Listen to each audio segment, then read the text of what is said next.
नमस्कार अधिवक्ता बंधुओं, आज मैं आपको माननीय उच्चतम न्यायालय द्वारा निर्मित ई कोर्ट सर्विसेज के बारे में जानकारी दूंगा। ई कोर्ट्स प्रोजेक्ट का उद्देश्य सूचना तकनीकी के माध्यम से लंबित एवं निस्तारित वादों की जानकारी अधिवक्ताओं और उनके वादकारियों तक पहुंचाना और उन्हें अधिक सक्षम बनाना है। ई कोर्ट्स प्रोजेक्ट माननीय उच्चतम न्यायालय की ई कमेटी की देखरेख में संचालित है, जिसके माध्यम से विभिन्न हितधारकों को वादों की जानकारी उपलब्ध कराई जाती है। वाद की स्थिति, न्यायालय की दैनिक सूची, आदेश आदि की जानकारी घर बैठे किसी भी समय प्राप्त की जा सकती है। इसके अतिरिक्त एसएमएस व ईमेल के माध्यम से भी वाद की जानकारी दी जा सकती है।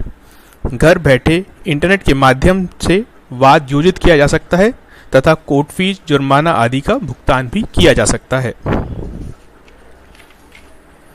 पिछले वर्ष में सबसे अधिक ई ट्रांजैक्शन किसी सरकारी मिशन के लिए हुए हैं तो वह ई कोर्ट्स प्रोजेक्ट ही है। आपको यह जानकर भी खुशी होगी कि ई प्रोजेक्ट और नेशनल जुडिशियल डेटा ग्रिड के कारण ही भारत ने ईज ऑफ डूइंग बिजनेस में बेहतर स्थान हासिल किया है। क्या आप कभी ecourts.gov.in वेबसाइट पर गए हैं? यह इसका होम पेज है, जिस पर देश भर के न्यायालयों, उनमें लंबित मामलों तथा आज नियत मामलों की संख्या उपलब्ध है। इसके नीचे उच्च न्यायालयों से लंबित सेवा तथा डेटा की जानकारी उपलब्ध है। उसके बाद आपको जनपद न्यायालयों से संबंधित सेवा तथा डेटा लिंक तथा डिस्ट्रिक्ट कोर्ट के लिंक उपलब्ध होता है। अंत में आपको ई फाइलिंग, ई पे तथा वर्चुअल कोर्ट का लिंक प्राप्त होगा। हाईकोर्ट एनजेडीजी पर जाने पर आपको उच्च न्यायालय में लंबित मामलों की संख्या प्राप्त हो सकती है। इसमें दीवानी और दांडिक मामलों को पृथक पृथक संख्या भी दर्शाई गई है। इसी प्रकार डिस्ट्रिक्ट कोर्ट एनजेडीजी पर जाने पर आपको देश भर के विभिन्न जनपद और तहसील न्यायालयों में लंबित एवं निस्तारित वादों की संख्या प्राप्त होगी। आप इसमें मामलों की प्रकृति अनुसार तथा आयु अनुसार भी संख्या प्राप्त कर सकते हैं। राज्य, जनपद तथा एस्टैब्लिशमेंट का भी चुनाव किया जा सकता है। डिस्ट्रिक्ट कोर्ट वेबसाइट के माध्यम से आप अपने राज्य एवं जनपद का चयन कर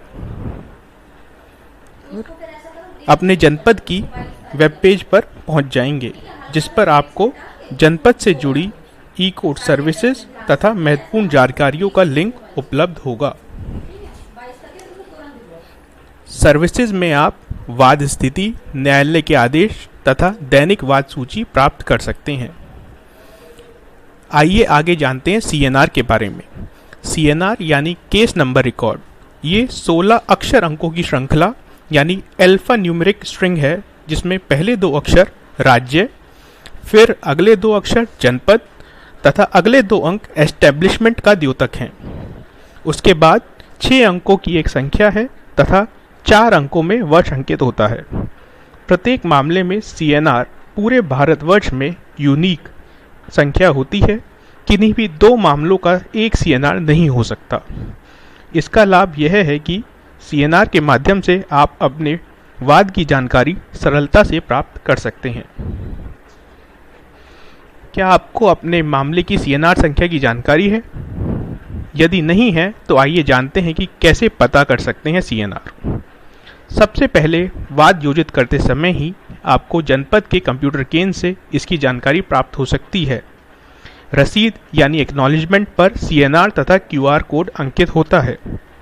इसके अतिरिक्त ई कोर्ट्स वेबसाइट तथा ई कोर्ट्स मोबाइल ऐप के माध्यम से भी सीएनआर की जानकारी मिल सकती है। ई कोर्ट्स वेबसाइट पर जाकर डिस्ट्रिक्ट कोर्ट सर्विसेज के लिंक पर क्लिक करें। राज्य तथा जनपद का चयन करें। अब आपको वाद को party name, case number, filing number, advocate name आदि विकल्पों के माध्यम से खोज करने की स्वतंत्रता मिलेगी। बस संबंधित जानकारी भरें, कैप्चा भरें तथा गो पर क्लिक करें। भरी गई जानकारी के अनुसार आपको एक सूची प्राप्त होगी, जिसमें आप अपने वाद के आगे बने व्यू बटन को दबाएं।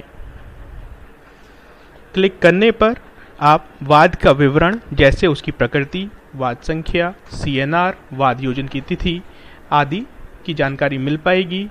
इसके अतिरिक्त आपको वाद में नियत तिथियां, संक्षिप्त कार्रवाइयां तथा उनमें पारित आदेशों का विवरण भी प्राप्त होगा। इसके अतिरिक्त SMS सेवा के माध्यम से भी वाद की जानकारी प्राप्त हो सकती है।